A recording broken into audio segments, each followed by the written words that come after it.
ឥឡូវមកមើលខ្ញុំចាប់តាមក្រាលអាវប៉ាក់មួយទៀតហើយប៉ាក់នេះទ្រាំមកកណាត់ទ្រាំចងពងហើយប៉ាក់ឡើងលើដល់កមួយចិត្តណាបងប្អូន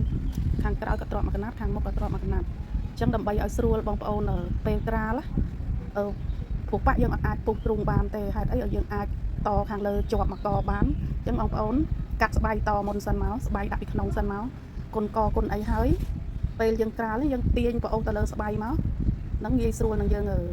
ចាប់ក្រាលបងប្អូនហើយស្បៃនៅខាងក្នុងហ្នឹងមើលអត់ដឹងទេមាំល្អទៀតពេលយើងក្រាលដាក់ពីលើស្បៃហ្នឹងយើងចង់ជាស្បៃហ្នឹងចេញវិញក៏បានដែរពេលដែលយើងក្រាលដល់លើហើយប៉ុន្តែចំពោះខ្ញុំអត់ទេខ្ញុំដាក់ទាំងស្បៃហ្នឹងដោយសារស្បៃហ្នឹងស្ដើងអញ្ចឹងណាហើយដូចខ្ញុំចាប់ក្រាលរាល់ដងហ្នឹងគឺខ្ញុំបង្ហាញអញ្ចឹងពីចំហៀងពីកដាលហ្នឹងយើងច្បូតឲ្យស្មើគ្នាហើយដើម្បី